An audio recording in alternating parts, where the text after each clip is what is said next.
This is Lansdowne, the voice of the fans. Coming up, Martin O'Neill is back, plus Evan Ferguson staying at Roma. Is Keith Andrews sending Brentford all the way to the Champions League? And we got a little bit of big. It's Lansdowne, it's live, and it's coming up. Oh, lads, I'm back, Martin. I'll put you all on mute there. Yes. Yeah. Okay. Take them off. Yeah. Good. Great to see you, Dave. Look at who. Oh, it's fantastic. Happy New Year, everybody. 2026. We have a new host. We have a new host. I'm back. We've got a new host of Lansdowne Raw. You know, I don't know. I don't know how this is going to go. This could either be, this could be Nancy-esque. This. You know, you could just be there for a couple of weeks. And in what way shall we take that up, Martin? Yeah. Is his first name like Jimmy or is his first name Wilfred? Fucking hell. Happy New Year, everybody. Yes, we are. Well, I am back. I'm back for tonight anyway. Hopefully we're not taking off the air. You're very welcome to Lansdowne Roar Live. Of course, we're live on YouTube, Facebook, Twitter, all over the place. We are live, and as per usual, if you have, anything you want to get off your chest, anything you want to talk to us about, or anything you want to ask us, you can get involved. You can ask all the questions there. We will get to those. And of course, what a day we have had. Now, before we get into that, a bit of housekeeping, chaps. So, as per usual, if you haven't already, please do subscribe to the YouTube channel. Please head over to our Facebook, Instagram, and our Twitter account. Please do like the video. Please, I'll send Martin out to you. And if you want to give us a bit of extra support, where is the picture? There we go. Roar Plus, $4.99 in the description below. And also, if you want to buy us a coffee, you can. That's also in the description below, just like a one-off. Worth it. Excuse me. So, lads, did we have a good New Year's? This is our first one back live of the year. I thought, you know what? I'm going to come back to this one because they deserve it. Weirdo. Yeah, no, it is brilliant to be back. Looking forward to an amazing year for Irish football. We're very, very positive as usual on the pod. And yeah, we've had a fantastic 2025. So, we're heading off to America, and this is going to be a big year for us and a big year for Irish football. And I can't wait to go through OBIG and find out how the lads have got on. And I've had a little audition. Fucking grim, Martin. No, I don't. I'm not too worried about that. Look, this is the start of a new year. It's a new start for people. We give people second chances, don't we? And this is your chance to shine tonight as the host of the show. All right, I've always been host of the show. Listen, Manjuro, you've just been usurped during the night, plucked. Who's shining a laser on Martin? Martin, who's shining a laser on that man's face? Can you see that laser on his face? Oh, light. It's like he's at the Puskas Arena and it's like Troy Power taking a penalty. Lads, look at this. I mean, I can go full. Look at that. Now, this is when this is for when Martin pisses me off. See that? Oh, hold on. There we go. See that rage? That's my rage face. That's anger. That's when I'm in a bad mood, Martin. That's when I'm. I did. You ignored me on this actually on our WhatsApp group. I'm sure all the viewers will want to know this, but you ignored my comment when I met Angry Ginge at the darts final, and I said I've met the second angriest Ginge I know. But, do you know what I did? Because I didn't know who the fuck he was. I didn't know who he was. I genuinely didn't. And Kian wanted the photo, and then you would know, wouldn't you, Connor? I thought you would know what. I thought Martin you'd be typed at Watch Time a Celebrity. No, I didn't bother this year. Do you know that? But it's interesting watching the darts. Obviously, I was at the final and stuff. It's brilliant. And I met the lad who plays Ted Lasso. I've met him before. Actually, I met him before. He was 50 meters away from me. He does this. You can't tell us what you do off the, privately. Your security stuff. Can't talk too much about it. Although I do try. British Army. Jesus, well, you know all about the British Army, Connor. Here we are. We are back, and some mad breaking news today. Obviously, Ruben Ammer out. I'm really, really annoyed that I didn't. This isn't state of play. I know. State of play is available, by the way, $4.99 if you want to get our exclusive reaction to how truly useless Manchester United are. That is over in More Plus. Is Martin's reaction on that, or did you ignore him for that one as well? Mart was too late. What we have here is a failure to communicate. That's the problem. You know all about that, Martin. And you know what? Can you just? I'm gonna jump in here. I'm just gonna. Frank, I'm just throwing up this comment straight away. The boys are back in town. Thanks, Frank. And Frank knows all about your 1,000,000-second voice notes that you expect me to listen to. There's not enough minutes in the day to be able to listen to your voice notes. They go longer than the day. I know that makes no sense, but it's ridiculous. Do you want what makes Frank a real legend? Because what did he buy? Oh yeah, he did. Yeah, were you moaning about the postage packaging there, Martin, as well? Were you? Like you were? No, because myself and my colleague Connor, we sorted out that. Wait, do you know what he's doing? What he's doing this? Hold on, can I do it? We sorted that out. Oh jeez. Ah, fuck! I was going to make this go beep. No, me, myself, Martin sorted out. We sealed it. We sorted out. Frank's a fantastic supporter of the show as usual, and that's it. Frank's a good man, he is a legend. And please go, we'll see him in Dublin, and we'll see him in Prague as well in March. Frank, hope you are well. And Frank, by the way, Frank is a beneficiary of my knowledge of my weighty, meaty voice notes that are educational. And because in my last flurry of notes, I actually taught him that Sam Neill was from Roma in Northern Ireland. He did not know that. That was a conversation we were having about Peaky Blinders. Sam Neill, the actor, yeah. Never heard. I didn't know he's from Northern Ireland until there you go. Anyway, all right, now should we get into it? It's 8 minutes of just talking shit. Well and truly back. We've got the comments coming in there, boys. Keep them coming in. What? Anyway, I'm just reading some of the comments coming in. Oh my god. Right, move on to the new. Right. Fucking hell, yeah. Kieran, we'll get to. Well, listen, right. Advertise that, by the way. That was fun. Yeah. Anyway, keep it classy. But yes, we did have a chat with Ian Harte, and you can win the bottle of Jameson. Probably not a good idea if Kieran wins that one. Jesus, he can win the Evan Ferguson jersey. Yeah, £10 entry. You can win a signed Ian Harte bottle and a Roma shirt. That is in the description below the link to that. It's all for a good cause as well, because that's going to go. Some of that's going to go to heading the game. Yeah.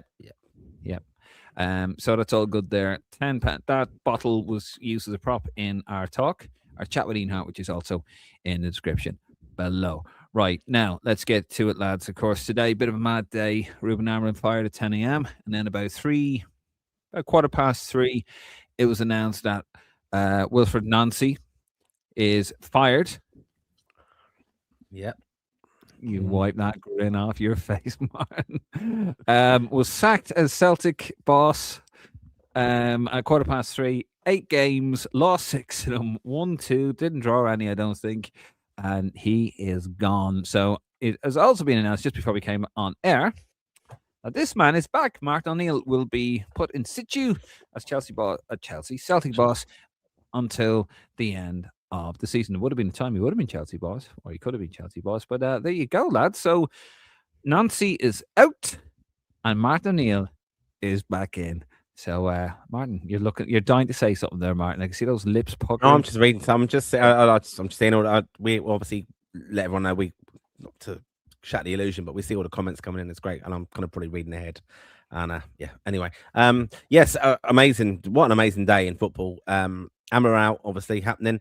But Martin O'Neill, Connor's favourite Ireland manager.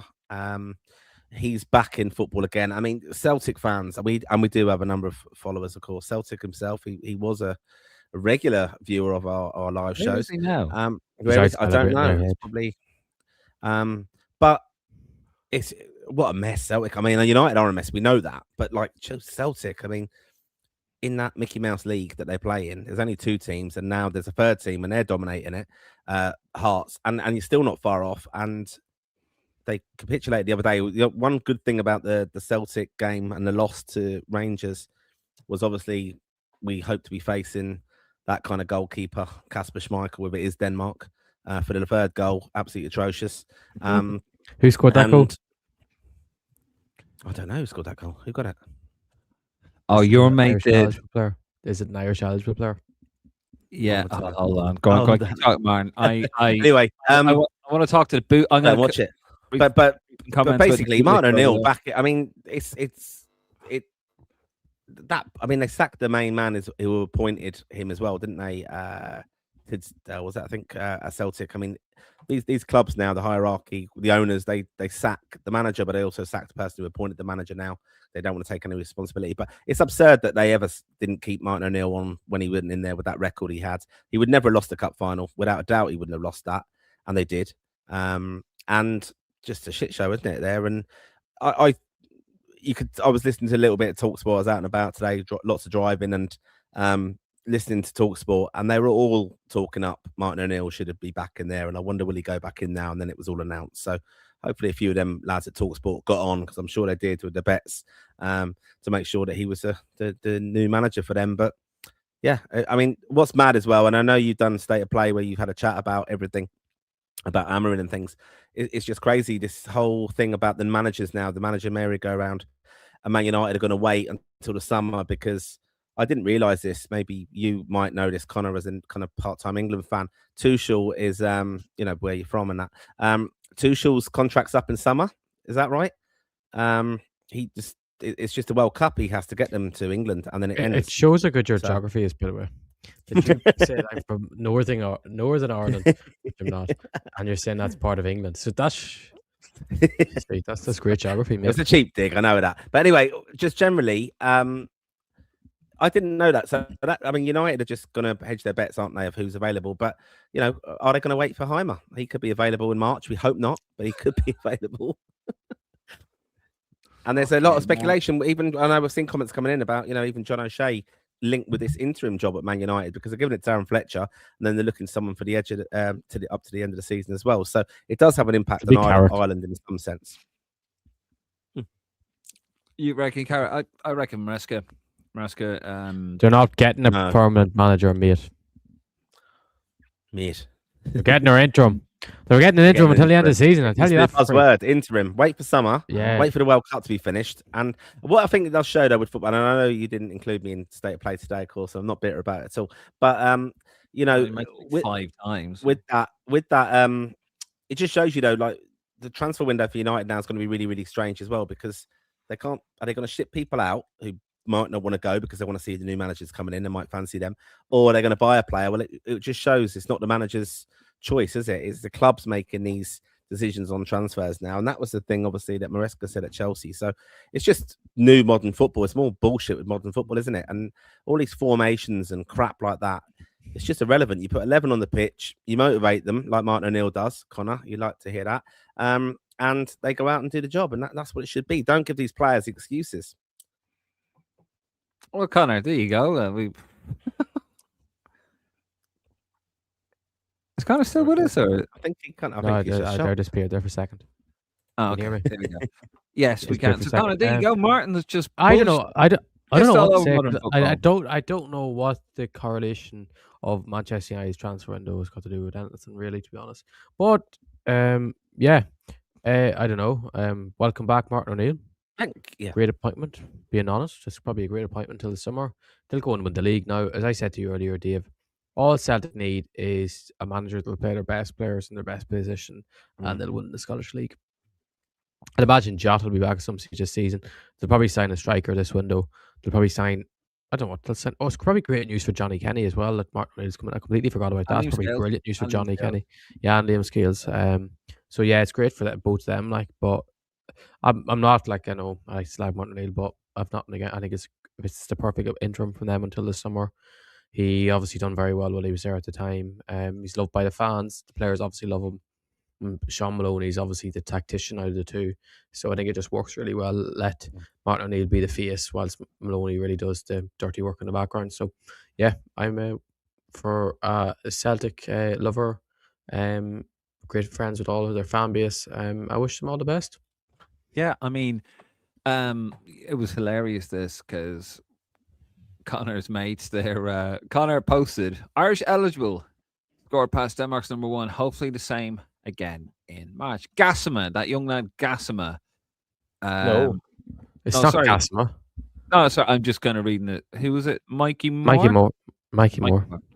Sorry, just the whole thing went a bit mental. I did watch some of the match. It was Scottish football's dreadful. Mikey Moore, Irish eligible, scored a goal. Connor, I don't know if you saw this, Martin, but Connor, as a rep tracker page, that's his job. It's his job.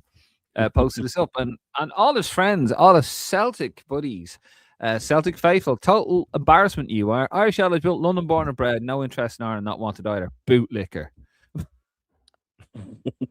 Hold on. Why would he bumlick? So guy Sean says, why would he not be wanted? He says Irish is Celtic, and then he responded, "You're a bumlick. Keep getting behind the England rejects player tracker." That was I didn't. By the way, that wasn't my reply. I don't think did I reply to that guy? Oh, I think I replied with laughing faces or something. Says the fan of his British club. Yeah, it was just all kind of laughing and stuff. Just all sorts of abuse. Bootlicker, English and Rangers player tracker. You were called by Pele Ahaclia, aka West Brit player tracker from Celtic Curio. British player tracker, you cracked at him. Irish eligible, beg more, you fucking dogs. From Celtic. This is brilliant. It was just, great crack. I had some laugh. Oh yeah, and then some fella goes, he'll be a great addition for March. More spelled MOORE of the same, hopefully. So it's all very very good fun there. But yeah, it was absolutely dreadful. It was a dreadful game of football. I think Wilfred Nancy is just completely was out of his. Yeah, he was out of his depth, really. You don't go to Scotland. It's not you don't go to Celtic. It's not a project. They're the champions. Rangers are shit. Hearts are really shit. Celtic are shit, but not as shit. And basically, they have to win. It's as simple as that. They have to go and win. And he wasn't doing it. He lost 6 out of 8 games. If he had won just a few of those, Celtic would be way in front of Hearts. Like, Hearts have been handed this league title on a silver platter, and they can't even do it. Just the quality of the Old Firm was absolutely dreadful. Trying to watch it was like watching a bunch of schoolboys, with all the scuffles in the box and all that, and couldn't clear. It was really, really bad. And then of course the players went up to the board. Sorry, not the fans went up to the board afterwards. Obviously throwing abuse at them. They've had their own issues. Will not have stepped down and all this. Like, you had Martin O'Neill in situ. You should have just left him till the end of the season and then you regroup. Is Martin O'Neill the answer long term? Probably not. I don't know. Martin O'Neill will tell you he could still be the manager of a top 6 Premier League club. What age was Bobby Robson at the end when he was still manager at Newcastle? 70 odd. Yes, because I think Martin O'Neill was 72, which but like in Scotland, you can get away with being that age and older and just crack on there, can't you? But the reality is, they should have just given Nancy the job now at the start of the year. Or like after the cup final, after they played Rangers in the league. I actually feel bad from that sense because he was brought in probably at the worst possible time when a club legendary manager. Imagine like Sir Alex Ferguson came in it as interim for United, and say for example United were still in the Carabao Cup and went and won the Carabao Cup with Alex Ferguson. As obviously there's levels, but imagine it was Alex Ferguson, and then the next day they bring in, I don't know, Stephen Kenny as manager. No, it's. And then you go with somebody who's completely different. In the middle of a season, you bring in a guy who's a modern day coach, and he probably is a very good coach. He seems like a lovely fellow. His face just didn't fit. It just didn't fit with Celtic. With everything going on in the background as well, though. That's why, because the club's a mess. The fans weren't happy anyway. So, it was how Rodgers left and stuff. There's a lot of unhappy, unhinged Celtic fans out there, and. No, but that's just the fact of it. And then so they're disappointed with the board. They're annoyed with Desmond and whoever else is there. And then they make that change. And it was really strange because if he was on a hiding to nothing, he should never agree to coming in and take that cup final team.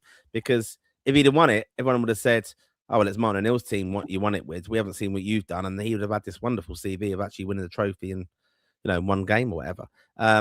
But it was never going to work after that, because he ultimately lost them an opportunity to win a trophy and then getting beaten by Rangers. That can't happen in the way it did. So, especially after Martin O'Neill having a good record when he came in as an interim. So it just makes sense, and it's a pretty big regret for Celtic that they've done that. And but look, he's back in football. It's interesting. I'm sure it'll be covered on the overlap and stick to football and shite talking.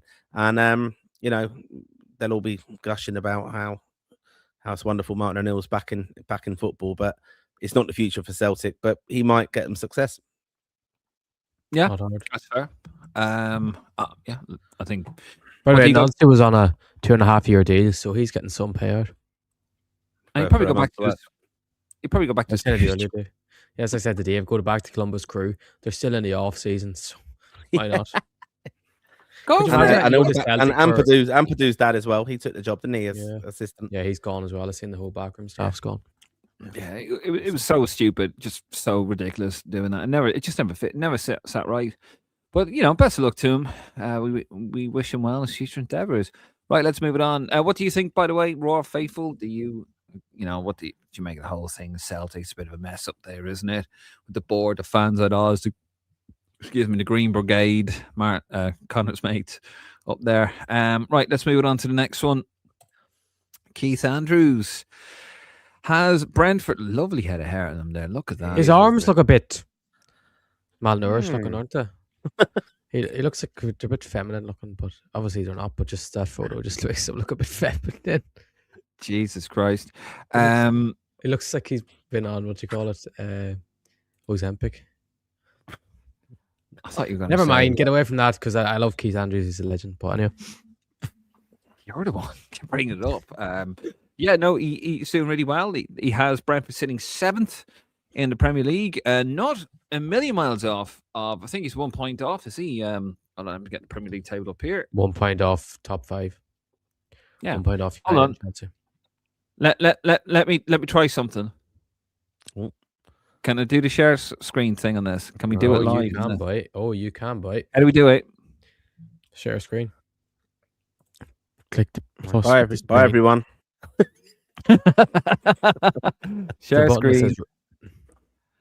All right, I'm going to try and do this on Premier League table. Look at this. Yes. Look at that. Oh, it looks crap. Yeah. So there we go. We got Brentford there sitting 7th in the Premier League. Look at that, lads. A new year. Mwah, graphics. Jesus. Just sitting there behind Man United and Chelsea. Of course, Liverpool sitting very perilously in 4th position for how long, God knows. But he's doing really well, isn't he? They've only lost 8. They've won 9, drawn 3. There's a little bit of talk. He went through a bit of a turbulent patch, but he's doing the business, lads, isn't he? Considering the players, Connor, he has lost during the summer. Our lovely Keith.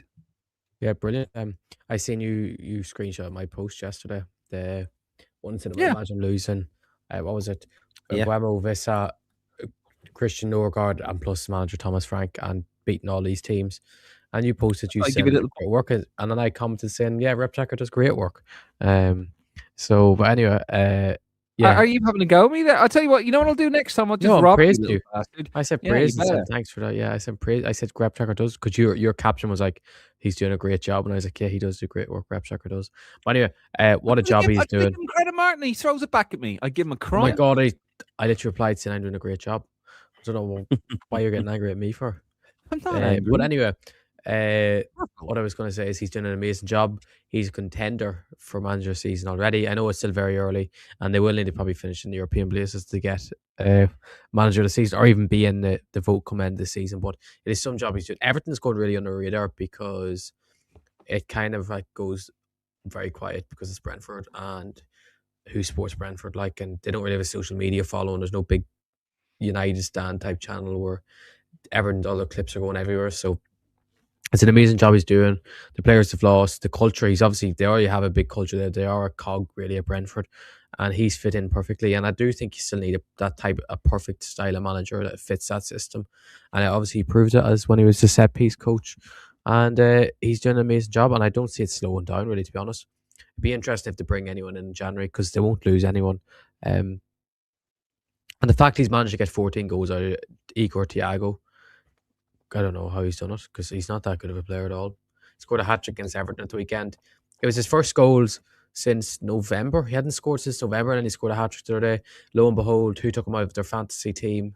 on Thursday. Me, because he's a bum, and for Ekatike, who didn't even play because he was injured. But anyway, Thiago went and scored a hat-trick, and poor Jake O'Brien was on the end of a batter. And it was good to see Nathan Collins back, scoring and assisting, and that confidence booster. His first goal as club captain, well, in the league. I know he scored in the cup before. And then Kelleher's just... I was thinking earlier, is Kelleher a shout for a goalkeeper of the season? Because when you think about Raya will get it if Arsenal win the league, and he has been very good in fairness. Raya's probably one, but I think Kelleher could be two, because when you think of it, Alisson hasn't been great, and he's missed games. Donnarumma has been good for City, but he doesn't have a huge amount to do every game. And I'm thinking like Robert Sanchez from Chelsea's crap. Lemons for United's done decent in fairness, but he doesn't pull off world class saves like Kelleher does. And like even like Emi Martinez, who used to be the darling of everyone, has been absolutely useless this season. So I think Kelleher could be at least top 5 this season, and I would argue he's top 3 at minimum. What would you say? First of all, Connor, please hold the microphone closer to you. Oh, sorry. It's going in and out. It's my stand is messed up, and I'm waiting on my new one to arrive, if anyone's wondering. Hey, remember, Gary Neville. No. Gary Neville. Sorry, Martin, what were you going to say? No, I'm saying just a bit of credit, obviously, to Keith Andrews, of course. But, I mean, Kelleher, a lot of people did question that move. You know, like people were thinking, wow, like, he could have gone to a bigger club, thinking about all the goalkeeper problems other clubs had. And fair play to him. He's got in there. And, Collins has got more consistent, but he wasn't brilliant at the start of the season. And, it was a new change with Keith Andrews being in there, in a sense, taking full responsibility for the setup. We saw lots of great coverage of their, their training sessions and things like that, how he was talking to the players, motivating them and all that kind of stuff. And again, that brought around a lot of criticism in a way of, this is just bluffer talk, it's all show. And fair play to him, he's shown that he is actually able to deliver. Losing all those players is incredible as well. But, Collins has got form now, and I think probably that is give a lot more credit to Kelleher, because they're just confident that they've got him behind them. And the penalty records are exceptional, as we know. And I agree with you, Connor. He's definitely in the shout of it. I just think when it comes to it, end of the season, they'll look at who's in real contention for winning, trophies when these votes come in for player of the season and things like that. And they'll look at, Raya being, in contention for the league title or whatever else it's going to be. And that's why he might miss out on it. But I think he's definitely in the top 5 without a doubt.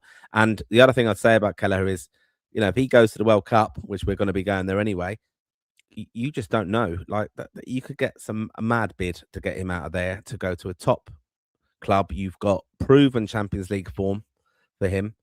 And so it could be a really shrewd move from him, in a sense, taking that chance, going to them, especially like that was a massive risk thinking about it when they lost so many players. It could have been a relegation battle this year. A lot of people were predicting that. And then he's gone there. They're not going to go down now.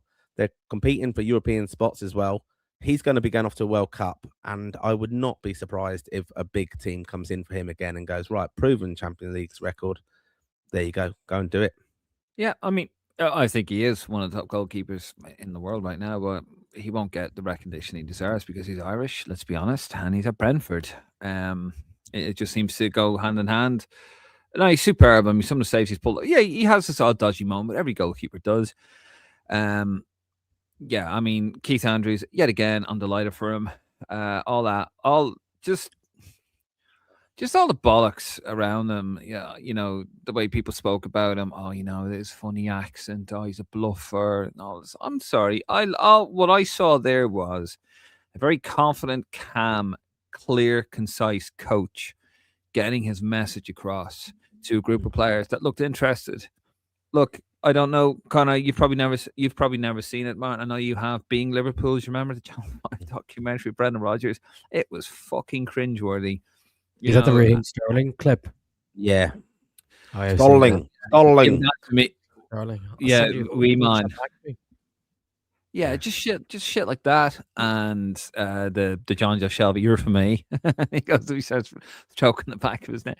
There was none of that. It was just, this is a modern coach, and Brentford's clearly saw something in him, and we said it. We'd be very supportive of it. And Roy Keane turned around and said he's a bullshitter because, as a Sky pundit, he criticised Martin O'Neill. I remember watching it when he did. He said Martin O'Neill's a very lucky manager. And there's a little bit of hit and hope with Martin O'Neill. He's absolutely right. Now, I know we've gone on about how great Martin O'Neill is, but you have to understand there is a lot of that. He's not the most prepared manager. He's very old school. He doesn't spend a lot of time on the training ground. And Keith Andrews just called it out. And Roy Keane called him a bullshitter. And everyone went on, oh, Jesus, if Roy Keane says it, it must be true. Because there's people, Martin, that doesn't matter what Roy Keane says. They just go with it. Whatever he says is absolute gospel. And I thought, no, hold on. Thomas Frank has built something very special there. He's gone on to what you thought was a bigger, better job. It's not working out so far. And he was the one that handpicked Keith Andrews. And Keith Andrews has done an excellent job. So they clearly saw something in him. So I always had faith in it. I didn't think he'd do as well as he's doing. Now, listen, he could fall apart and he get fucking relegated. It's still a lot of football to be played, but you have to give him credit. He's dealing with what he's got. He's dealing very, very well. He played counter-attack football. He got your man. Henderson was even a very good purchase just to get in. Very cute purchase because if you're playing a counter-attack style, he used to do that on the Klopp, didn't he? The ball, the diagonal ball out. He was a master of it. Henderson. So just everything he's doing makes sense. Of course, if it finishes well, he's got to back it up next year again, and you could lose more players. It could be Nathan Collins, could be gone. It could be Queven Gallagher, could be gone, and then he's got to try and rebuild. So he's done an excellent job. I'm delighted for him. He's an Irish manager in the Premier League, and he's doing very well. And yeah, best of luck to him. And people just need to stop. We need to stop running our own down. Yeah, right. That's for me. That's what I do. I run it down very well. Right, lads. We would get on to. Oh yeah, and Evan Ferguson staying at Roma. Connor, you broke this to me earlier on. Yeah. What's his name? Mark Barber. Who is is it Mark? Is it who is the CEO of Brighton? I think it's Mark. Or is it Paul Barber. Paul. It's one of those names anyway. One of those common names. He said the other day that they don't have a break clause in Evan's contract. It would need if they wanted to recall him because Simias, the Grace Valley towards ACL, he's out for the season, and if they want, they can't recall him, so it would have to be negotiated between both clubs. Or Roma didn't want him anymore. So yeah, he's going to be staying at Roma by all looks things, and I think he's doing quite well there. So I know we'll talk more about him in IBIG. But yeah, he is staying at Roma by the looks things, and I'm not surprised. When we had these stories, people were falling for a month, 2 months ago, said he was going back to Brighton when the decision had been made, and I was very adamant at the start. People just need to shut up, and there would be so many more games to be played before any decision was made, and I was right. And luckily, he's going to be playing tomorrow. Actually, I was looking at SofaScore there earlier. There is games on tomorrow, and 5 p.m. tomorrow. Roma play Lecce. Actually, it's an all Irish derby. Evan Ferguson against Korean Daba. So it'll be interesting. I don't know. Ferguson may not start, as he started obviously on Saturday night, but he only played 60 minutes. So hopefully that means he's going to start again. But I know Dobbick's back, so there may be some rotation there, even though they're trying to get rid of him like he's the plague. So yeah, I hope he starts tomorrow, and hopefully Korean Daba starts, because he actually, if you remember, lads, he came on at the weekend against Juventus, and I suppose he done quite well. David from the Riders group said he done quite well, which is good to hear. Obviously, we'll probably get to that in IBIG as well, but it's good to see another Irish lad in Serie A doing well, because it's not an easy league as we've seen with Evan this season and other lads that have gone there. So there you go. All right, lads, so we get into IBIG. Yep. Unless Martin is at dad, Martin. No, nothing. Just summed up so well. Oh wow, the venom spewing from Martin Prendergast. Right. I've done these IBIGs, so they're bound to be wrong. Haven't done these for a while, so apologies. Connor, you'll be the adjudicator. I'm sure you'll fucking relish pointing out any errors. Jerry Payton didn't play. He never played. He never played, the poor bastard. He travelled. That's completely lost in Connor, isn't it? Oh, yeah. God. Mm-hmm. Bless him. Right, let's go. Goalkeepers. Christ. Queven Gallagher, 90 minutes and 4-2 win over Everton for Brentford. Max O'Leary, 90 minutes and 2-0 loss to Preston for Bristol City. Josh Kelly, match postponed for Luton Town. Mark Travers, an unused sub for Everton. Gavin Bazunu, 90 minutes and a 4-0 loss to Middlesbrough for Southampton. Well, obviously the big talking point there is, Connor, Gavin Bazunu. I mean, I may have started off someone who may have got very defensive of him, but very emotional about him, actually, shall we say? And then you started off as well, and others started him off. Yeah, I don't know what to say on Gavin Bazunu anymore. I feel like we have let him away with murder over the last 3-4 years because he was so good for Ireland when he broke through, and he was so good for Portsmouth, and he looked this next big star, and we all thought he was the best young keeper in Europe at that stage. Well, he definitely was the best at his age, 100%. And then it came all too soon from Southampton. He probably wasn't ready for that step. Well, it was obvious he wasn't ready for that step once he started playing in the Premier League, and it has just not gone well since. That season went really badly, but we obviously he had the excuse that he was, what was he, 20, playing in the Premier League, 19, 20, which was unseen, unheard of as a keeper, and then went back and played the next season with Southampton in the Championship, played decently enough. Russell Martin was a fan because he was always, thing is, Bazunu's brilliant with the ball at his feet, and he's always shows that no matter what. And he done all right, and then he done his Achilles, came back then the season after in the Premier League. Didn't play, went to Standard Liège, did struggle, but I remember saying on the show last year, I don't care about him struggling at Standard Liège because he was out for a year, and all that matters that he was playing matches, and he did come back in a record time for an Irish player. Anyway, this tour his Achilles, he came back in a ridiculously quick time, which shows that his attitude and his motivation is out of this world, really. So hats off to him to that. But and he's come back this season. I was expecting a big improvement. I thought he was going to make the championship his own this season. I thought he was going to establish himself as one of the best keepers in the league, and he just hasn't really. He's been poor. He's been so poor at times where it's like he pulls off, like, for example, midweek he pulled off a world class save with his face against Millwall, and then it comes to yesterday and he concedes a goal from his Sinistera, which was poor. He should have done better for. And then the goal Alan Brown scored was just really, really bad, where I think was it Morgan Whittaker took a shot and then Bazunu just parried it to Alan Brown when there was no pace in the ball. He should really have just gathered it completely, or he could even use his feet and he would have been able just to kick it away, sort of safe. So it's just so disappointing because we all rate him so highly.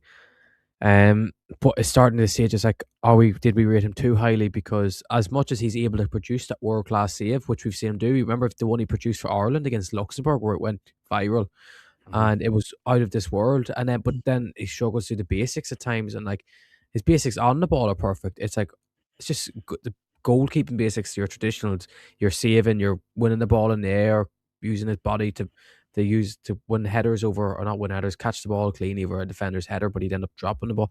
So I don't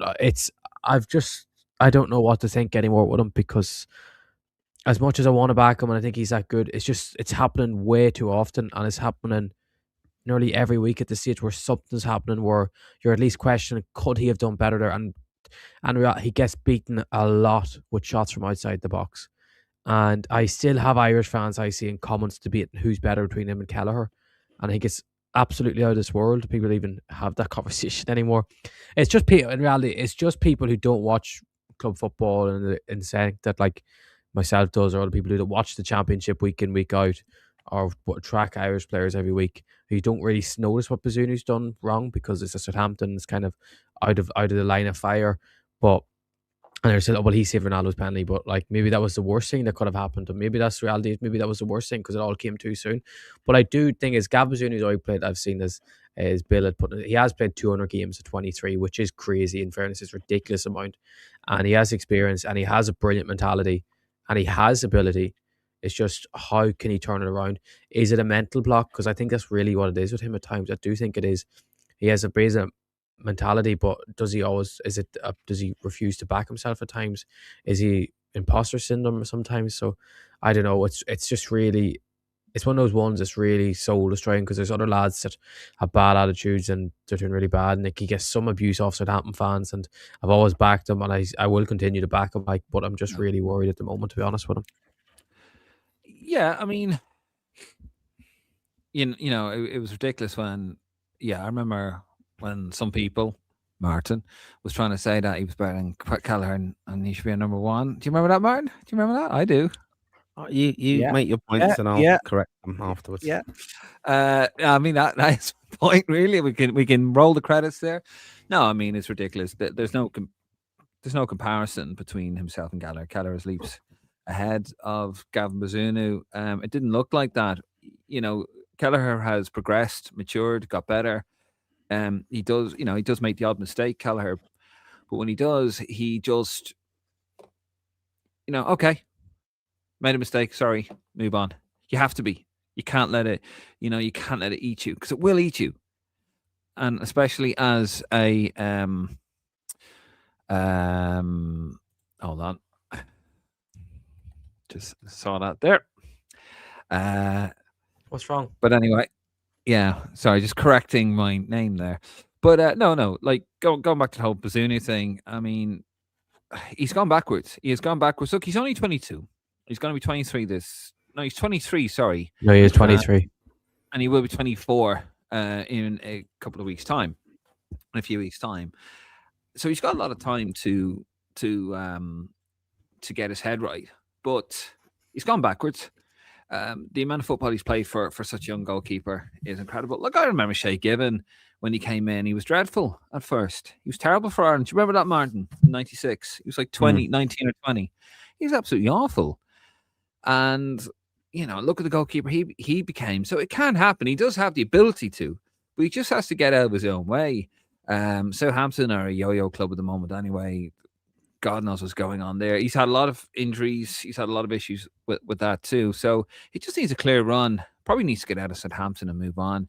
Big time. And to be honest, but it's sad to see because, we've always been blessed with goalkeepers, and I think at heart he's still a good goalkeeper, but he has gone backwards. There's no denying that, Martin, is there? There's no. I think he's just struggled. In two senses, in a way. Obviously, the injuries, like 23, he was fast tracked. He's had a few transfer moves and big moves, pressure moves as well. Southampton going as a number one there. Not even good. Yeah, like at probably 2020, 21 at that time. He's number one with Ireland, and he was number one, and he was ahead of Kelleher at that time because Kelleher wasn't. He was picked. He was number one. He was. No, in fairness, Martin, when they got injured, they were flopping with the injuries. I would back because Kelleher wasn't playing. We didn't know how good Kelleher was. No one knew because we never seen it because he wasn't playing. Yeah, and Bazunu was. He's played 4 times as many club games for him. But he's played 4 times. Kelleher got his chance when Bazunu picked up these injuries and things like that. Look, at one stage, O'Leary was our goalkeeper, wasn't he? He was given the first choice, wasn't he? No. Who was his debut against Luxembourg? All right, not O'Leary. Sorry, Travers. Sorry, and Travers made a mistake, and that allowed another goalkeeper change. Sorry, I got that wrong. Yeah, right. So Bazunu then took his chance. Injuries have curtailed his career and impacted him massively, and that Achilles one was incredibly horrible. But fair play, like you said, Connor, he got back to it, and Kelleher's just come in and taken his place. And Kelleher, at the right time, has got the experience now, and he got those moves. He got the right move, and he's now number one. But he also was playing at such a high level. Training intensity with Liverpool out of the pressure of it, in a sense of not having to play week in, week out, but then showed mentally how strong he was, Kelleher, by playing in Europe, playing in cup finals. Those were high pressure situations for him to do. And he showed what a fantastic keeper he was. But he wasn't exposed to it at the age that Bazunu was. I think when I think of Bazunu now, I think of Kasper Schmeichel, to be honest, when he was fast-tracked, very, very young with Man City. And then it took him a lot of moves very early, a lot of pressure, not working out at teams. And then he found his little place at Leicester, and it all picked into place with him. He's got 120 caps now for Denmark and like a proper senior pro. And I know he's struggling now at Celtic, but he's 39 now. Just shows you Bazunu's got, 17 years left in a career. He's going to be a number one somewhere. I don't think he falls off from that talent that he has. I think it's going to be very, very hard for him to displace Kelleher, but we're in a really good fortune position. But I wouldn't be writing him off and being over the top about it, because I think Southampton are absolutely shite, and he has been exposed within that. And yeah, he has made mistakes, but I think, Connor, when you think about goalkeepers, you know, and you're saying the basics, when you lose 4-0, I would expect that the keeper probably had a shocker for one of them at least, or can't do anything. You know, you sometimes hear of goalkeepers having absolute worldies, and it could be set and stopping it being 7. I'm sure he made loads of saves the other day to stop it being worse than it was. I don't know. I didn't watch it, but you know, at the end of the day, I think he is a top class keeper. The basic mistakes come from the club, the team in front of him being just lacking confidence and not protecting him. And that's what the point I said earlier with Collins, that, you know, that they've got faith in Kelleher behind them now, and they're a strong unit, aren't they, Brentford? So that he's still making brilliant saves though, Kelleher, but he's not making the mistakes because he's just got that confidence about him. Whereas I think ultimately Bazuni's lacking confidence at the moment. But I'm quite happy with him being our number 2. And you know, and like he's playing. Not at the moment. Definitely not at the moment. Because reality, I'd look at it, I think Southampton any day of the week would take Mark Travers in as their number 1 at the moment. I wouldn't bat an eyelid. We've seen Mark Travers for years in the Championship. Yeah, Southampton would, but that's because they're a basket case. They're blaming him in a way, aren't they? You can't blame the club with every single player that doesn't do well. You can't just blame the club. It's not his fault. It's not the club's fault that Gavin Mazzucchi's making mistakes almost every week. You can't just blame the club. Would you not think Bazunu would get a move anywhere if he was available? No, no other teams would be interested in Bazunu if he became available. If you said to me now, Bazunu's on the transfer list, you don't think anyone in the Championship would come in looking for him? At the moment, I would highly doubt it. Okay.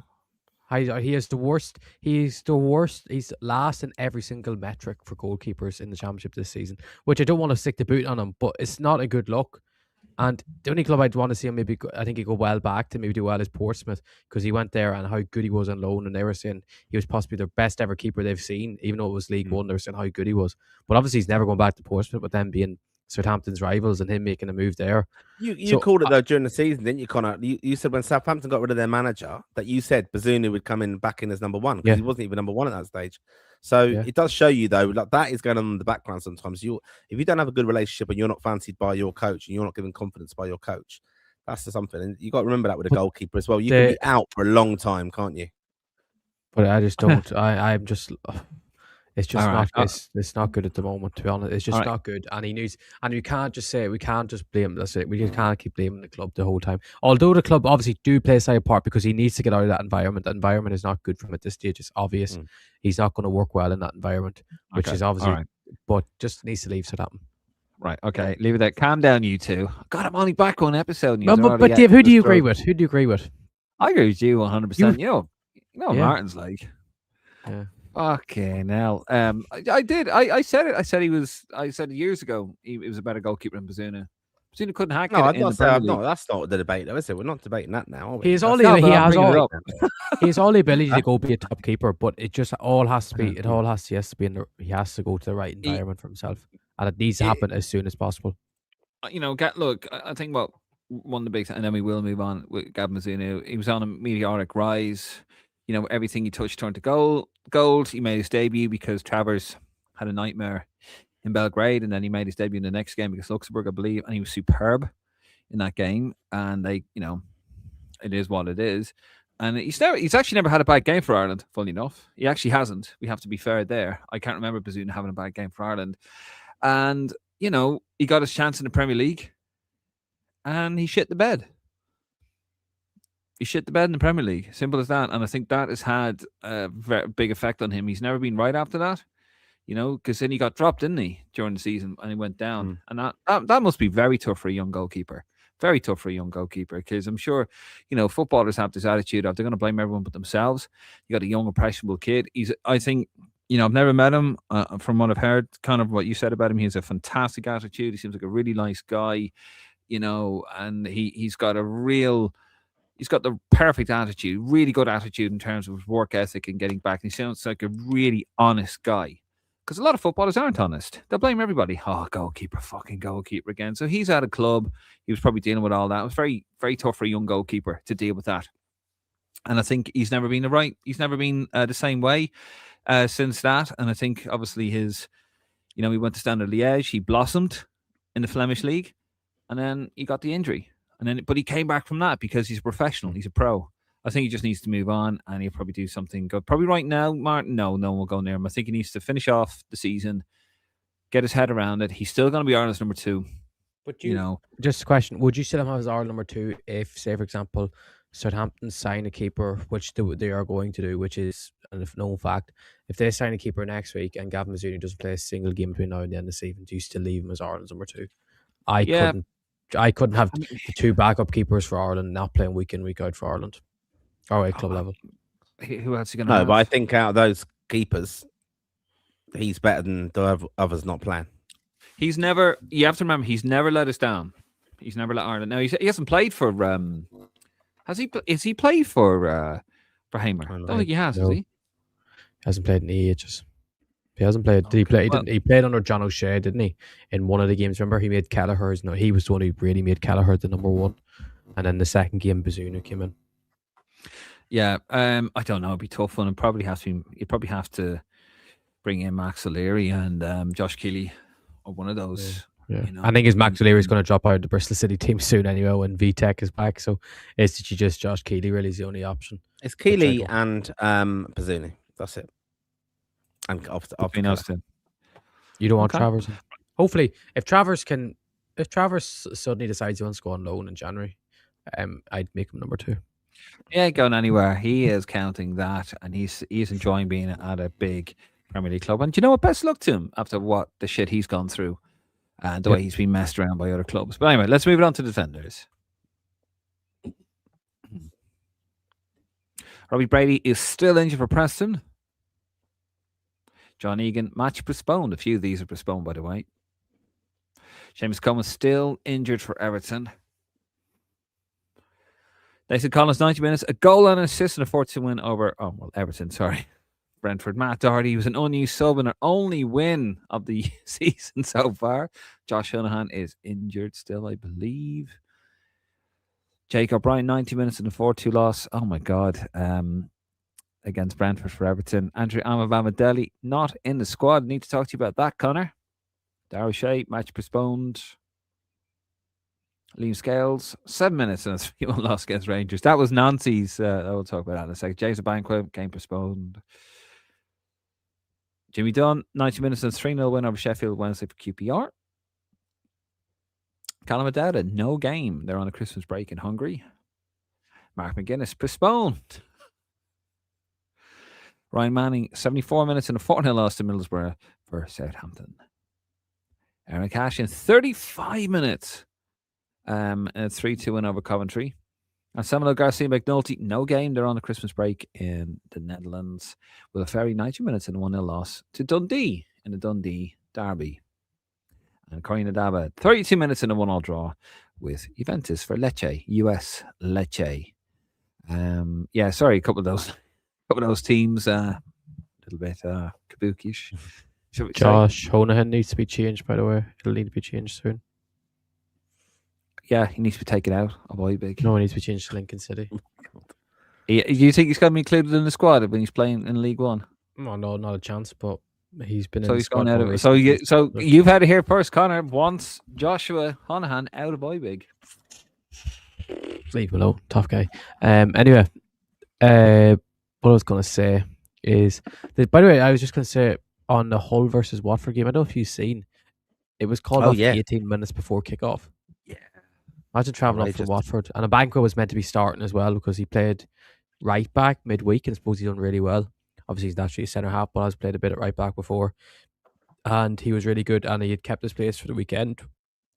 And unfortunately, he is out. Or they missed that game. Him and Egan were meant to be starting for both their sides.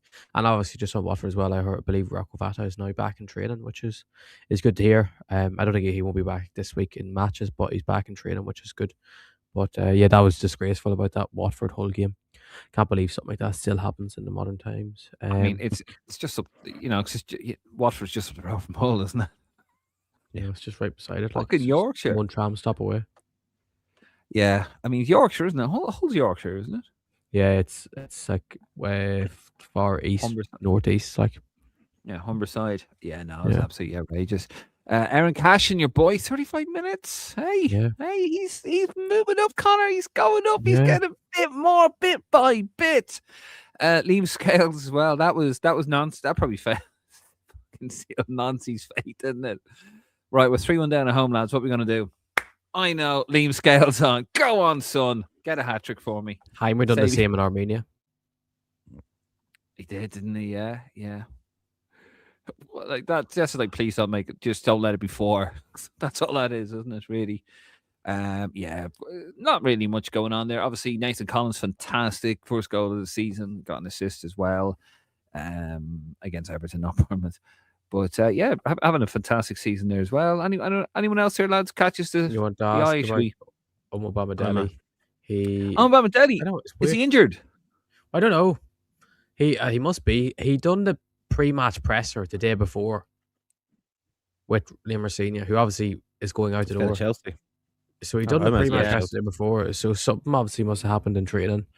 I'm guessing it was a knock or something, or something small happened if he done. If he couldn't play the match anyway. So yeah, I don't know. I can't find anything online about what actually happened to him or not. So I'm guessing it's just a small knock, and he'll be grand for next week. That boy is just made of cornflakes. Liam Senior. He's interviewed for the Chelsea job. He's got or not? Yeah, he's got to get it. He's got to go there. He could do it a centre back. Yeah, could happen. No, I'd be mad. No. He'd be mad to go there, Liam Senior. He's building something very good at Strasbourg. What do you mean? It's a part of his contract. Suppose it's a part of his contract. He cannot turn down Chelsea because of that blue group. What? It's the modern football. They're the same owners. Owned. Strasbourg is a feeder club for Chelsea. That's why he's going there. Oh, okay. I got you now. Jesus Christ. You're in your own wee world over there. Blue code, that's what they say. Always. When a player signs for Strasbourg, the journalists tweet these days a certain player is signed for blue code. They don't even say Strasbourg because it's all the same thing. I mean, the state of modern football, that's all I'm going to say there. Okay.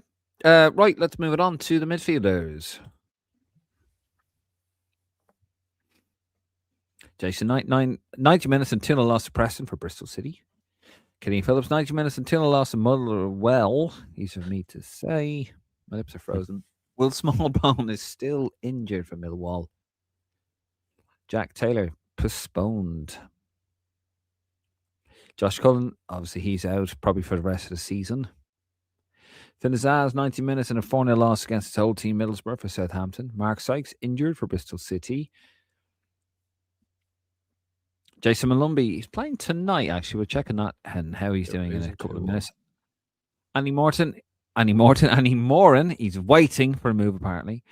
Jamie McGrath, a goal in a 3-1 win over Killy.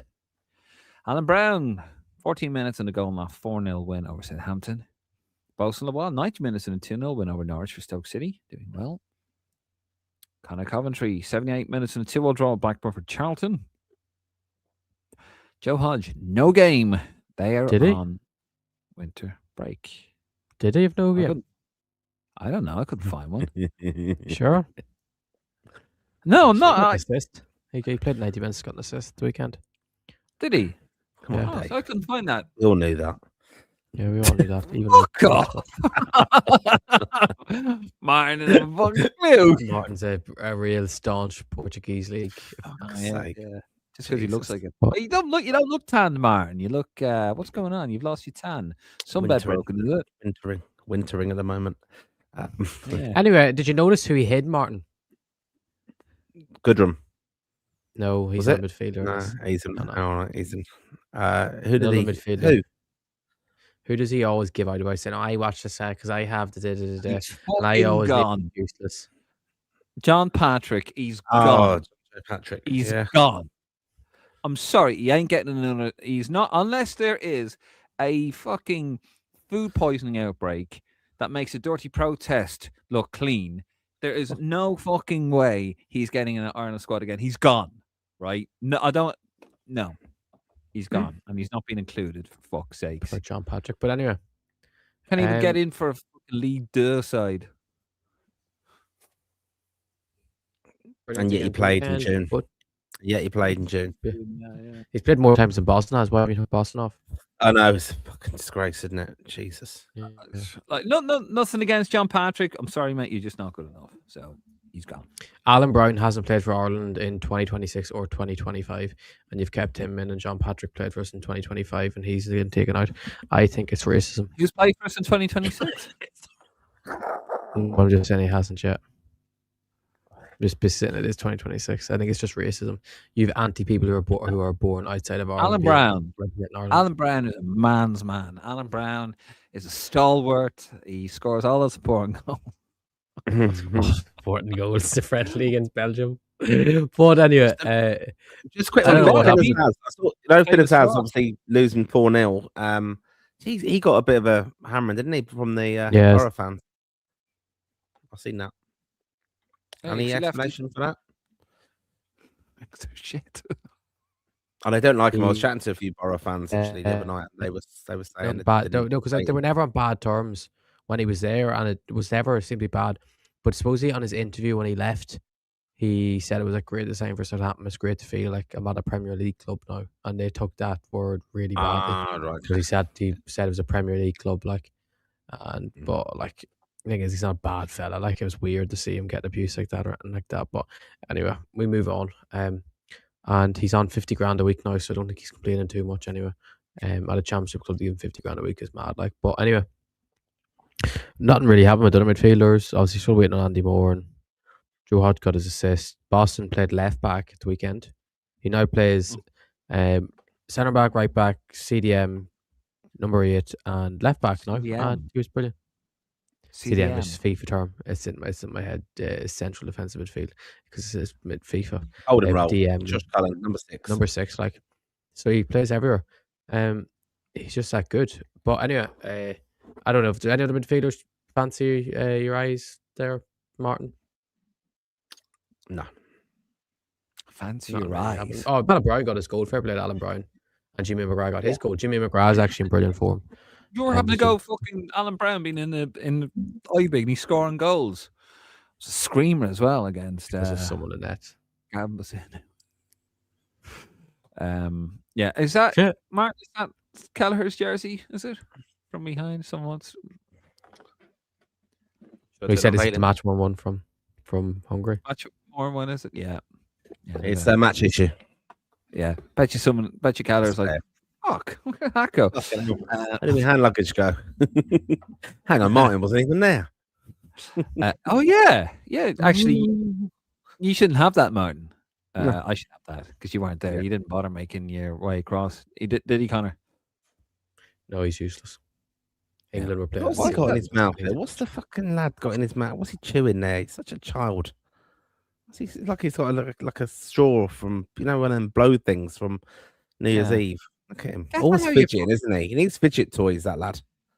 Get it that out of your mouth. Come on. Be professional. Right, go on. Sorry. But anyway, Martin didn't go to Hungary because England were playing at the same time. There you go. Right, let's get on to... Oh, no, we didn't. Oh, done that. Let's get the attackers. Let's get the attackers. All falling apart. Forwards. Firstly, no game for Isto. Connor's going to say, yeah, he got a hat-trick. Fuck off. Ferguson, 60 minutes and 1-0 loss to Atalanta. Adamida injured, I believe. Case of McAteer postponed. Get some fucking heating, lads. Troy Parrott, no game on a winter break in the Netherlands. Sammy Smodic, no game, partly on his way to Derby, is he? Sinclair Armstrong, 78 minutes and a 2-0 loss to Preston. For Bristol, that didn't last. Mikey Johnson playing tonight. Actually, we need to see how Malumbi's doing. Rokavata postponed, but apparently, he's back trending, so fair play. Tom Cannon postponed. Sheffield United. Chidozie Agbani postponed. Tyler Goodrum postponed. Adamo Amaku, 13 minutes and 2-1 win over Swansea for Millwall. Johnny Kenny, 74 minutes, not 3-1 loss against Rangers for Celtic. Louis Barry, I thought I fixed that name up there. He's been recalled because he's injured. Back to Aston Villa. Right. Yeah, that's the forwards, lads. What do we make of it? Do you know someone who's missing, Connor? Your little eyes go. Oh, you haven't done it. I have. Martin will be very upset. Obafemi is gone. I was going to say I was waiting for Connor to start talking about, fucking gone. The dude was died. Not good enough. On, Obafemi. Score some goals just once. No, Ida looks to be out for years ago. 3 months. Up to 3 months. Yeah, Ida. It's not good, that. Yeah. He's going to struggle to get back in time I think he will probably get back in time for March when you think of it. But that's a shame. Will he be fit enough? Will he be playing when he comes back? We have other strikers who are doing quite well at the moment. Obviously, Johnny Kenny would have been probably out of the picture if Wilfred Nancy was still a manager. But funny enough, Mr. Martin O'Neill, who he was doing brilliantly under, who got him, got the call for Ireland when he was manager. So that'll be good for his chances.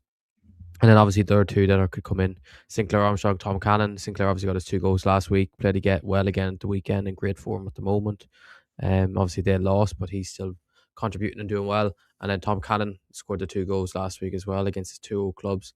But pity for him, probably the game against Oxford was called off the weekend, because that would be another game he'd be looking to score again, because obviously Oxford aren't a great side.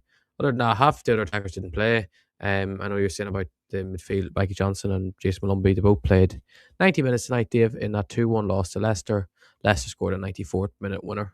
Fatu, who's a top player, scored that winner. So yeah, nothing really happened else with the forwards. Idem O'Maka got 15 minutes. So anything you want to add there, Martin? No. Oh yeah, Evan got 60 minutes, but we talk about that plays tomorrow, which should be good. Yeah, I mean, I think that is bad with Ida, because the thing with Ida is, I know he's not everyone's cup of tea, but he does get a goal for Ireland, doesn't he? He does get important goals for Ireland. He's always. Yeah, I think the context of it will be with. I agree with Dave. I know he gets a lot of stick, but and I'll be honest, I've seen him. I was disappointed with his reaction in Portugal. He went straight down the tunnel, the Portugal away game, and John O'Shea was kind of really shouting at him, "Where are you going? What are you doing?" I was very disappointed that he didn't get on. I think he's quite divisive, isn't he? A little bit. He's not prolific, but I think we have to remember he does have that knack of. He's very confident in his own ability, but he does have a knack of scoring goals. And you look back at that 2-2 draw against Hungary at home. He was the one who got that goal from the Ryan Manning cross, and I think we'll look back hopefully at that. It was a key goal in qualifying for the World Cup. Whether he goes there or not, I don't know. I just think there's better options, I think, than him. And I just don't. I think I don't want to be too harsh, but I think I'm a fan of Sinclair Armstrong. I think he offers something different. Whereas I think we've got enough players who can do what Adam Ida brings to it all. Okay. And I think he just sometimes thinks he's better than he is, to be honest. And I know that sounds. He hasn't really got that knack of scoring goals for Ireland. He scored that 1 goal against Hungary. Oh, look, you can't criticize. He has scored big pressure goals. He has. Go on, tell me. The penalty against the Netherlands as well. That goal he got against Hungary in Budapest was gorgeous. It's a shame it was offside, but it was fantastic. Right. You go on. You not criticize Adam Ida when you go on so much about King Didsey or Aaron Cashin. Doesn't matter. Obafemi. Jesus. But in fairness, Ida has been good for Ireland money winding you up. I want to argue for you over something. But he's a moody bastard tonight, isn't he? Look at him. No, but Ida in fairness, but Ida does. There is pressure on it. I do think there has to be pressure on Ida's shoulders. It feels like it's just too easy for him to walk into the Ireland squad at the moment, and I do think there should be more pressure on this place. Even though he has the credit in the bank, there is others that are knocking on the door to get in. Particularly now he's playing in the same league as Sinclair and Tom Cannon, who are probably the two, and maybe Obafemi might end up back there, which I've said. I won't actually spoil where I said Obafemi should go in January. But so it'd be interesting how the next couple of months play out, because that spot is really up for grabs. I know you can pick 4 strikers, but ideally, in my eyes, we pick 3 and strengthen other areas, and other lads have a place to jump into. Okay. The other thing, though, you said there, sorry, Dave, you mentioned, I didn't notice, Sammy Schmodek's speculation linking in with Derby, is it? That's what Nick said. In the group. Oh, okay. I'll check here whose source is. Could be bloody anyone. Irish wow, you're propaganda. trying to go with everybody, isn't That he? steak away. Put that steak away. Ram Central said it. So I don't know. Ram Central has 565 followers on Twitter. So I don't know. It still could be Why true. am I seeing something that says from the Irish Independent, James McLean, Sammy Smollett, and the Irish players who could make March playoff return? Where are you seeing this? Why is Dan McDonald wrote an article about James McLean possibly coming back to Ireland? Jesus, Sure, he's retired. Brady. That Brady's availability or whatever. Sure, didn't he say he was retiring? Didn't he? He said, "Oh no, I never retired." And then when he was chatting about by Hamer, it was almost like, "Get my fucking name out of your mouth." Oh yeah, I do remember that. Yeah. I'm not seeing it. I'm just looking at my Twitter feed. Anyway, listen, we're going to move it on. We're going to move it on to comments. Guys, by the way, just under 1,300 of you watching us live for first episode back. Thank you very much. A little bit of short notice there, but we really do appreciate it. And we're trying to get back into the rhythm every Monday, lads. Isn't that right? Sunday or Monday. You lads be on Sunday, Monday. Not Sunday or Monday. Monday nights. If not, we'll let you know. Right, are you ready for the comments? Connor, are you ready for the comments? Yeah, I was just reading that. I don't know why James McLean's name was mentioned. That, but go on. Okay, fair enough. Right, we're going to get on to the comments.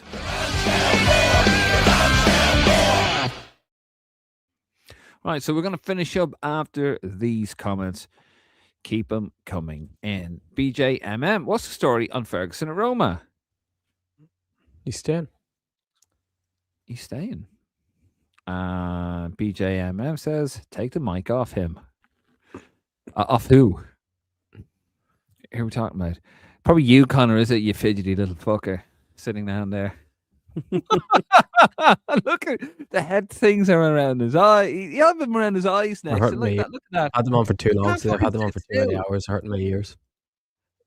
Well, yeah, it's the third. Well, we've had a very podcast every day. Just relax. Just enjoy. No, it's actually just hurting my ears at this stage. That happens after I've been on for too long. Okay, now being serious, so they are. Yeah, I know. I get it. It probably give me fucking tinnitus. So he's staying. He's actually not doing too bad. People are giving out about him. He's still their joint second top goal scorer. Roma aren't this fluent, firing on all cylinders side. There's a lot of problems there. And it's just Roma's getting a lot Ferguson's getting a lot of flack off the manager. Because that's what managers do. Cormac Momo, what's the story with Rockabata? Is he expected to be fit in January, Connor? Yeah, he is. I believe he started training there the other day. So hopefully by the end of January he'll be near 100%. Nice one. Frank O'Connor, the boys are back in town. We are indeed, Frank. I hope you are well. Good to see you, man. And hopefully everything is well, you good. Can't see it. Kieran Marley, Andy Moran, Louis Barry, where are they going on loan? Ian Harte came across as a clueless, ignorant twat. Wow. First of all, Andy Moran, where is he going, Connor? Your guess, good as mine at this stage. Louis Barry is probably not going to go anywhere because he's injured. I don't think he'll be back by end of January. So Louis Barry will probably just be at Villa until the summer. And Ian Harte came across as a clueless, ignorant twat. That's there's another comment on again. We'll come on to that in a minute because there's another comment by Kieran. Okay, yeah. I'll get onto it now. Oh, yeah. He said, it's a big fan of the show, lads, but you didn't challenge him on anything. Well, Kieran, what did you want us to challenge him on? I mean, it wasn't really that kind of interview, It wasn't a grilling. We're trying to get some fun stories, have a laugh, and then we had to spend the day with him as well. But not. Yeah, it's obviously it's about the Stephen Kenny stuff. It's always about the Stephen. Kenny always. Stuff. It's about what did you think of it, and the reality is, I know Dave agreed with him anyway. I agree. Yeah, and I agree to a certain extent, even though some I did disagree with him on. But I don't think there's so much to go back on him on that sort of stuff. Because the reality is, at the end of the day, it didn't work out as Ireland manager. When, in the harsh words of putting it, he did feel as an Irish manager, which I believe that's what Ian said. And I can't.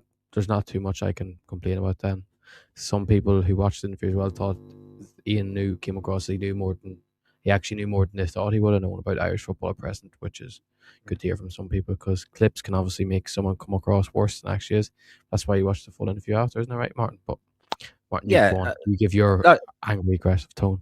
Well, no, I just think on this, the context of the interview is you're sitting down with Ian Harte, and we know some of the questions we wanted to ask him about, which were very high profile. So obviously, Stephen, mine's still on, isn't it? Yeah, my God.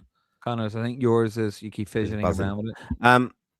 But sorry, it was on my lap. Yeah. The context of it is you're chatting to him. We're going to get the key kind of memories of him, of his experiences playing for Ireland. Roy Keane's a natural thing to obviously chat about, but obviously Stephen Kenny got a lot of high profile press with the Duffer situation, and that's what we wanted to ask him about, but not really intending to challenge too much, because we've heard it all before, and I think he was just backing up those comments and supporting them. And he did clarify, I think, which was, we clipped it as well, that Duffer had apologized to him, and that was something that he mentioned in the thing. And we've had people even question afterwards, that never happened, that didn't happen, and we know for a fact, Connor, don't we, that it did. We've heard the apology. So no, Dave didn't, but he wasn't in the circle of trust. So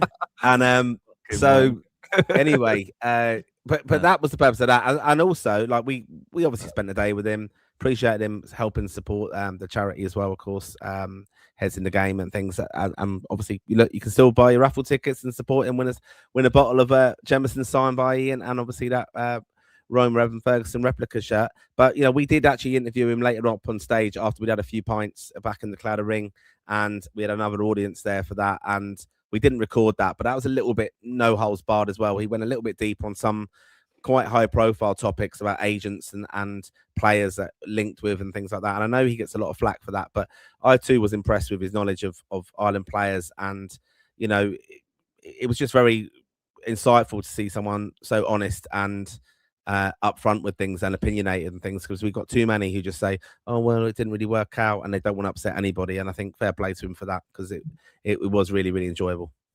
Yeah, I mean, I enjoyed it. I like Ian, enjoy his company. People say, no, he said you didn't challenge him on anything. Like, what do you want us to challenge him on? It's a chat. It's about stories. It's about, tell us your time playing Leeds, playing for Ireland, what was it like, etc. It's a nice chat. We got some stories I hadn't heard before. Some stories that I heard off air, but I don't think have been shared on air.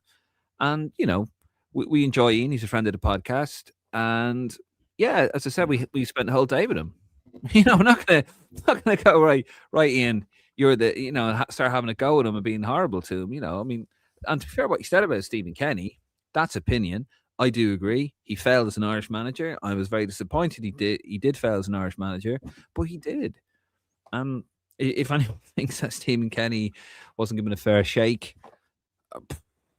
you need to have a word as well with Stephen Kenny stuff. Dave, it's like we were long-term supporters and we were very loyal to Stephen Kenny, and we wanted it to work out. And yeah, like it was like you lot kept him in the job, you never ever questioned it and stuff. So it's a matter of opinions. That's why we do the show. And can I just say, on the topic of the show tonight, there's not enough likes for this show. You have to be giving us a like, don't you, Connor? Let's digress and Connor not liking. Connor looks like a moody little boy there again. Connor, we come on. I'm looking over at my laptop to see how many likes there is. Oh, that's what giving out. Oh my God, we're only on 10 likes. This is an absolute disgrace, Martin. 10 likes. Jeez, pathetic. There's 1,300 watching right now.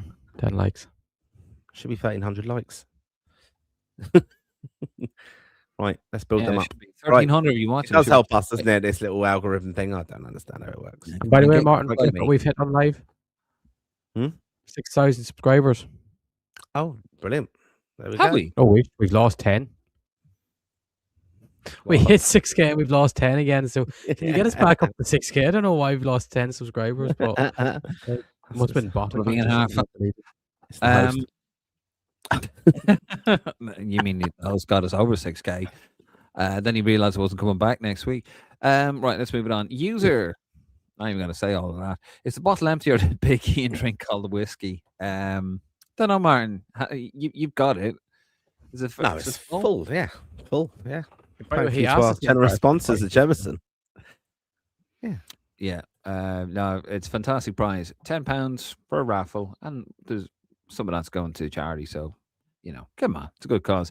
Rory, I heard through the grapevine that United have been in contact with John O'Shea for the interim role. Can he work both roles? Maybe he can bring Hamer on the side. No, in all seriousness, he can't work both roles. Man United's too big to come in as doing that and focus on Ireland as well. He's not getting into Ireland or Man United job, like. No, I know, but even to come in as a coach at United, I can't see that. There's enough in there, or part of it. Give it Giggsy. God. Frank says he loves Dave's voice note. He loves my voice notes. Yes, he does. And it is a true story. I educate him daily, and I do. See, this is what I do. Frank. And, Martin said again, in our circle of trust, myself and Frank and Connor, we know that's not true. we have a group chat of us just chatting shit about Dave. shit, Dave's voice notes. There's a few of those, lads. There is a few that I've got a few of those about me, and I don't care. Good Doc Fod, or Goo Doc Fod. 10k subs on Lansdowne Roar account equals Didsy interview on the channel. Oh, what an idea! Oh, Connor, make it happen. Make it happen. John O'Mahony, can Connor kindly tell us about Tony Springett, Alex Gilbert, and Darren Costello? I can fucking not read tonight. I'll be speaking more about Alex Gilbert in a video later this week about possible replacements for Josh Cullen. Very good midfielders, kind of gone back into a number 6 row. One is going to be added. Big, actually, we're meant to do it for the new year. He can replace John Patrick Dave to keep you happy. And yeah, really good number 6. Didn't start at the weekend, came on last 10 minutes, but it's a similar build to Cullen, that's small but really technically really good. Always kind of played as number 10. Dave seen him play live for Coventry or for Charlton in the playoff final, but he played as number 10 that day. And I know the new gaffer that's come to Bury's playing as a number 6. He's doing really well. Darren Costello is a striker at Wigan. Scored 2 goals last week. One of them was an exceptional volley, in fairness, unreal. And he actually started quite early at Wigan because he really good loan spell last year at Northampton in League One, and I went back to Burnley, and then Burnley sold him to Wigan, and he struggled to get going, but he's doing well now. Really fast, good finisher. And Tony Springett is at Norwich, was out for ages with a back injury, bad back surgery, came back into the first team this season, and has been playing a lot really over the last month and doing really, really well. Norwich fans are really happy with him. Real fast, left-footed winger plays on either side. So, yeah, 3 lads are doing quite well. There you go. Tyler McManus, 7587. Scales, as you said, has a better chance as an option for Ireland with Martin O'Neill, a Celtic manager. If we beat Czechia, I think he's suspended for the Czechia game. Hopefully, no more injuries. CFM 1991. Any news on McBenny with him being out of the plan for Sheffield and not going to get a chance with Ipswich? Apparently, he can get by the 2-club restriction if he moves to the MLS as it's a new season. It's like somebody's hacked into our video earlier on, Connor, that we recorded that's coming out tomorrow. Yeah, I mean, he tore his hamstring in Budapest when he was through on goal, which is really annoying. In my mind's eye, he was through on goal. I can't actually remember. And then apparently it was in the East Anglia Herald or Times or something. We read it earlier on. He said that Chris Wilder said, yeah, he's not in my plans, but I don't know. That's what we've heard. And yes, he can get by the 2-club restriction rule if he goes to the MLS in a new season, which starts in February, Connor, isn't it? Yep. There you go. Rory 47428. I would love to hear more chatter about Keith Andrews' brilliant job on the Overlap podcast. Old bitter Roy Keane, Martin, would flip the table over and run off the set if that was the case. Wouldn't he, Martin? Yeah. Frank, again, when Keith Andrews was working with Kenny at Ireland, I listened to an interview and Off the Ball, and I remember thinking, why is he not managing? He was super impressive. Pity he worked for a donkey. It's true. It's true. He's very impressive, isn't he, Dave? Like I've had him at West London and I had an interview with him there, and he's fantastic. Would you get him on the podcast? Martin, make it happen. Yeah, all right. Yeah, Premier League manager's gonna want to sit down with you two. Maybe me will, but not with you two. Like, did you have a similar accent? Yeah. Jesus. Make it feel comfortable. His dodgy English accent. Brilliant. No, fantastic. Like talker, and that's like I said, why he gets kind of knocked by others because he does come across very, very good. Like that. So always was very media savvy. He was fantastic on Sky for years covering the Championship, wasn't he? Great knowledge and everything. And again, I love the fact that he was always promoting Irish football and Irish players and saying, you've got to build their profiles and support them. And that's what his intention was. And we've got the benefit of that now, to be fair, with what he and Stephen Kenny did do. Absolutely. No, best luck. We have always supported Keith Andrews, all three of us, to be fair. Ian Carmody, in the space of a few weeks, Postal Noel, coming back from injury, has been the best player on the pitch, playing centre back, right back, left back, and centre mid. Too easy for him. Where to next? There you go, Connor. I'll let you take that. Keep it short. Premier League. That's really it. Premier League. But I'd say we'll have to wait till the summer. What I see happening is he goes to the World Cup in the summer with Ireland and he absolutely makes a name for himself playing in the World Cup, even though he'll have loads of interest from Premier League teams already, but it'll just be heightened even further because he'll be playing against players who are like Premier League level players like every week or top 5 league players. So yeah, I know people are saying about January's too soon. I think he's better off staying at Stoke for the season and establish himself as one of the top midfielders in that league. Yeah, absolutely. By the way, Frank just texted me there. There is no group chat, you lying little fuckers. There you go. Oh, Jesus Christ, he actually believed it. He didn't fucking text you. He replied to you. You got paranoid. There's not a group chat, is there? Hang on, I can't believe that's not, and that is not true as well because you don't send WhatsApp messages. You would have done a voice note. Did you mute there? Have I lost 5 minutes of my life on this show because you would have muted to send? I'm just a very fast typer, Martin. I'm just a very fast typer. Typing, communication, that kind of thing that you let yourself. Jason Fitzsimmons, how you doing, Jason? Fitzsimons, sorry. How do you've got this wrong for about 2 years now. Fuck off. How about that? Jason's one of our biggest supporters and you can't even get his name right. That's disgraceful. It's my pet name from. I'm sorry, Jason. It's all gone to bollocks, isn't it? Hi, lads. Hopefully this weekend the lads can get a run out in the cup. Any update on injuries? Some players have January down on FOTMOB. I don't. Connor, you speak young. You speak. I don't know. Young. Who do you want? Who are we on with injured here? Smodics, no one knows. He could be back. Smodics could be back if he's just not in the plans. See him at Bene. We don't know if they're actually injured anymore or not. Who else is injured? Ida is out for 3 months. Omo Babadeli's out for a couple of days. I've seen someone comment there, so it's all right. And Robbie Brady, we still don't know where he is, if he is even still alive anymore. So yeah, I don't know, Jason. Seamus, is he? What's the crap with Seamus? Don't have a clue. The mate told me a couple of weeks ago that he still hasn't started training. So, okay. Oh, I mean, it's coming around the corner, isn't it? Really, Rory again. Hopefully, Schmeichel will keep his Denmark spot for March. He's fucking useless. Loves his dinner. Oh, good on you, Rory. Monet Chic. Good to see O'Neill back. It means Scales will actually play his normal position now. Yeah, I don't know what the fuck. It means he'll actually play now. He'll play, yeah, and he won't come on as a. I don't know what nonsense he was doing with him. John McCarthy, 72. I'm a Bamadelli will be out for a few days, according to L'Equipe. Thank you, Joe. Appreciate that. I did try to have a look there. I couldn't. It's all in French. Who would have thought? Frank asked if that was Kelleher's match jersey, and yeah, probably is. Well said, Martin, says IFB. That's about Bazunu. Good man, Bill. Always watching us. Hope you're well. Give him a follow over there on Twitter at IFB_media. John McCarthy, 72. Lawal will not be in the championship after this season. There you go. You said it. Ken Carmody. Max Merdink is set to be back this month.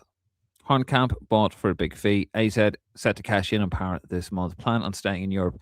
But if English clubs want him, AZ may insist he leaves. I haven't heard that one, but yeah. Right, but yeah, could be right, yeah. Okay, Ken, thank you for that. Love the insight. Raw faithful, Bring it, lads. Love the information and the interaction's fantastic. Martin Fitzpatrick, a man who always keeps us up to date, always throws little bits and pieces towards us. Happy New Year, lads. Going to win the World Cup. Went to Seaside Pan. Very good. Good man, Martin. It's not out here until the 23rd. I'm going to go see it, and I'm going to do a reaction video to it. If I don't get kicked out for screaming. I'll go see it. I'll go see it the same day you go see it because I haven't seen it yet. And then Martin can go see it again with you, and he's going to cute date. And I'll just go with myself. I'm going to date with him. Cinema with Dave. Date with Destiny. Is it not out? Well, it is, yeah, but I haven't gone and seen it. I don't really plan on going and seeing it, to be honest with you. But if you're going to go see it and do a reaction to it, I may as well go see it and do a reaction to it as well as a first-time watcher. Right. We could do that, I suppose. Frank O'Connor, Happy New Year to you, by the way, Martin. Frank O'Connor will be surprised if no Premier League team. Brandy thought you're on about him. Shit, if I just reverse, what have I been doing here for an hour and a half? Martin, I'm not going to wish you a Happy New Year. Jesus. Or maybe he's more on the radar for anyone else. Well, I probably won't go in for him in January, but maybe at the end of the season, I reckon. January, be too messy, wouldn't it? Yeah. John McCarthy, 72. Part will leave this month, I'm sure. In December, the Dutch media spoke about how AZ will sign this new striker in anticipation for Troy leaving in January. Okay, this is starting to there's more about it. Jizz Hornkamp, yes, this Jizz has been on fire in the Dutch league. Why would they want 3 strikers who are capable of scoring many goals, says Joe. Okay, so we're hearing that a lot. So Parrott may be leaving AZ. I should be mad. Clem Fandango 619. I've added 10% to your likes. I'm checking that, Clem. Where are we now, lads? Yeah, we've got one back. Back to 5. No, it means likes. It doesn't mean subscribers. It means to the video. We're on 14. We're on 14 now, so Jesus. You're Come on. Get us up to 20 minutes. Come on. Full bottle, you say. I'm in, says the user. Yep, link in the description below. Frank is quite embarrassed that it is. In fairness, the bottle is class. It is class. I really want one. I've said to you many times, Martin, I really want one. Why you take it then? And then it is the Evan Ferguson Roma jersey. Even though I've already bought a ticket for the draw, if I don't win it, I actually have bought a ticket, but if I don't win it, I'm just going to buy the jersey anyway because it's cool. Yeah. I'm embarrassed, Frank. She just texted me now. It's like, oh my God. Isn't that shocking, Martin? I have my phone on airplane mode here. Him, Frank. I have my phone on airplane mode here, not to be distracted by people on messages. Yeah, exactly. It's on my dead right now, and I wouldn't know because I'm so committed to the podcast. Was you're busy talking to Frank about bloody fucking group chats? You're on fucking, so you're not distracted, man. You see something blink and shiny, you're fucking all over it. Would you stop? Yeah, but I'm mental though. You're meant to be the sensible one here. Well, then we're all fucked. Aaron Gubbels 8340. Well, lads, Happy New Year. Happy New Year to you too, Aaron. Sorry, I cannot speak till my flat. It's so cold. Very exciting year ahead for Irish football. In March can't come quick enough. What's the story with Benny? I see he's not wanted at Sheffield United. Well, don't know. Apparently, it's come out. Chris Weiler has said it, not openly. It's sort of being reported, but he hasn't terminated the loan, so I don't really know what's going on. Aaron, he did tear his hamstring. There's just nothing on that really. So yeah, not really sure what's going on, to be honest. Corey Ndaba up against Ferguson tomorrow. Yes, he is. And Azaz was getting abuse against his former team, Borough with Parrott. Sorry, I think that's what he's trying to say. Against his former team, will Parrott wait until the summer? Way too good for AZ. He wants to wait until the summer. It's just if he's forced out. Yeah. He might be forced out. Keep fit, keep playing. That's what a lot of these have got to do, the ones who are established within our Ireland squad. Yeah. Also, he asks, how's he been doing lately? And hopefully no more injuries. And I've checked, you got a manager yet? I don't think they have they? Yeah, they have. They appointed some lad from within the Czechia league. Yeah, they have appointed someone.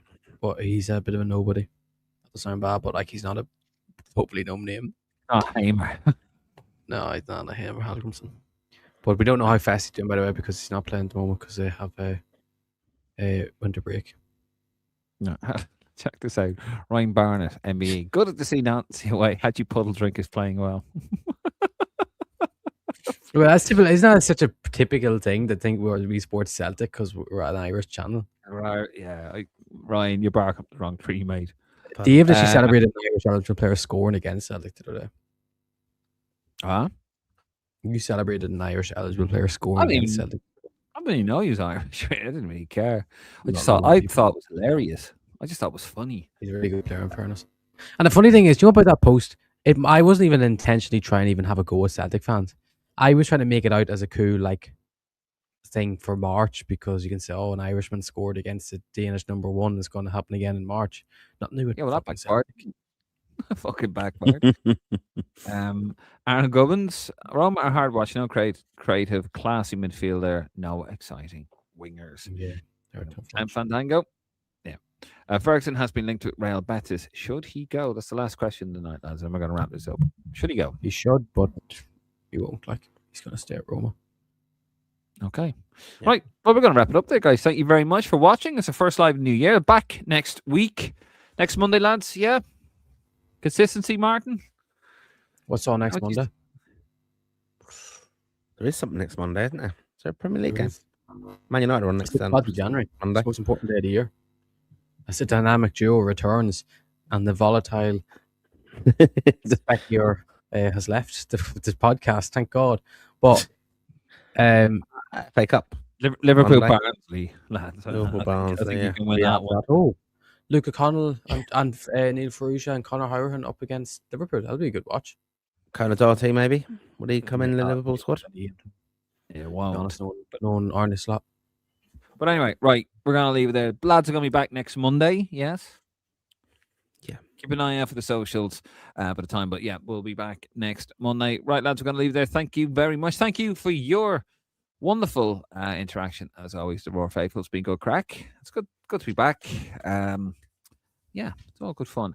So we're going to have other episodes coming out during the week as well. Just keep an eye on the socials and the YouTube channel. If you haven't already, please do subscribe to the channel. Please like the video. Head over to Facebook, Instagram, and a Twitter account. If you're on Spotify, please do give us a 5-star review. Also, if you want to give us some extra support, you can... Oh, wow. Oh, it's doing this thing again, is it? What do you want? We don't have this, do we? We won't have this next Monday. Fuck's sake. This doesn't happen. This doesn't No, happen. it freezes. It actually freezes. I won't... This? Well, yes, Roar Plus. Connor, you're going to have to do for me. Sorry, it just freezes on my thing. You're going to have to do for me. Roar Plus, $4.99 per month. It's on YouTube. It is also on Spotify, $4.99. Bit of extra content as well. Also, you can buy us a coffee. Thank you. The link is in the description below for that. And you can give us more support and get a really nice, wonderful sticker and coaster combination. They're really cool, actually. And yeah, we'll ship those out to you. Link is in the description. By the way, if you're in Ireland, just to show there's limited stock, I only have 5 sets left here to post from Ireland. So get them fast and get them soon if you want them. I have 5 sets. I posted more today. So if you're looking for more, make sure you get them bought before it runs out. Them bought. And of course, the draw, please. Oh, the draw. We're doing next week. Is it next week, by the way? The raffle. No, just to promote next it. week. Yeah, I'll be some stage next week. Yeah, some stage next week we're going to do that. Win a signed Ian Harte bottle and a Roma shirt. The bottle is full. Don't worry about it. Ian Harte has signed it, and you can win a Roma shirt from this. It's an Evan Ferguson Roma shirt, by the way. It's not like a Leon Bailey or a Dubik. It's Ferguson. It's just Evan Ferguson Roma shirt just wouldn't have fit in the graphic. And like I says, he keeps sending me voice notes during the show. I don't know how he even does it. He stockpiles them. Do you know what he does? He just records talk so he can listen back to it after. Yeah, he does, yeah. Well, I mean, when you have a voice like mine, lads. Right, anyway, so we're going to leave it there, guys. Thank you very much. We will see you next week. We'll see you during the week as well. Good night. God bless. We'll see you on the next one.